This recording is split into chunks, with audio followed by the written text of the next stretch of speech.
Indian economic updates.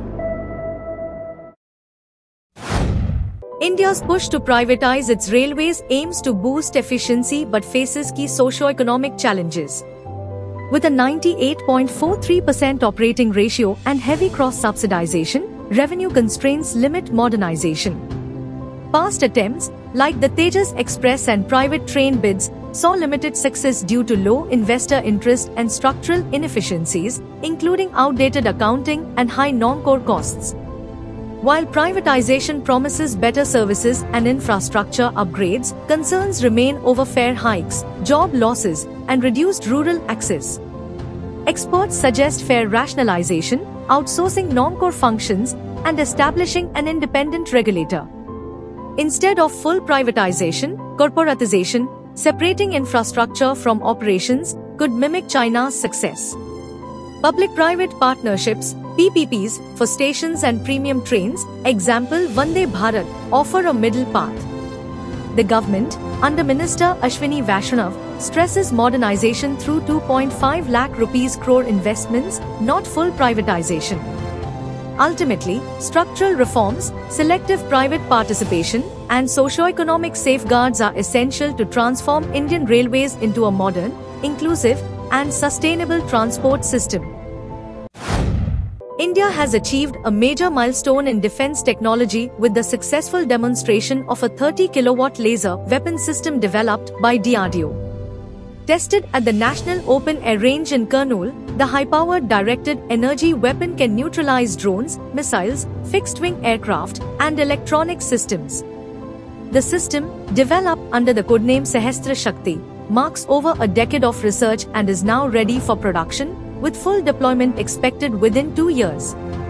Initiated in 2012 with a focus on indigenous capability, the program positions India among an elite group of nations, including the US, China, and Russia, that possess advanced laser-based defense systems. The laser weapon is designed for integration across multiple military platforms and is a key step in modernizing India's defense with cutting-edge, non-kinetic technologies. With President Donald Trump's Liberation Day announcements, global trade has entered a new phase marked by significantly higher US tariffs, now ranging from 10% to 49%, with an effective rate around 25% for most trading partners. Asian countries have begun adjusting. Japan, South Korea, and Thailand are taking mitigating steps, while China has responded with WTO action and countermeasures. India, facing a 26% reciprocal tariff, is affected but sees opportunity as sectors like pharmaceuticals remain exempt. Pharmaceuticals, textiles, and electronics, India's major US exports, could benefit from shifting global dynamics. With $1.4 billion and $2.7 billion PLI schemes for textiles and electronics respectively, India aims to boost efficiency and exports. Countries like Bangladesh, Sri Lanka, and Vietnam face even steeper reciprocal tariffs, potentially giving India a competitive edge. A two-pronged strategy is advised, advancing the US bilateral trade agreement and strengthening domestic resilience. Finally, India must address US and IMF concerns over currency practices with transparency and credible data to maintain global confidence. Finance Minister Nirmala Sitharaman assured more measures to sustain India's position as the fastest-growing major economy, emphasizing a speedy rebound from the recent slowdown. She highlighted the 2025-26 budget's balance between growth and fiscal prudence amid global challenges.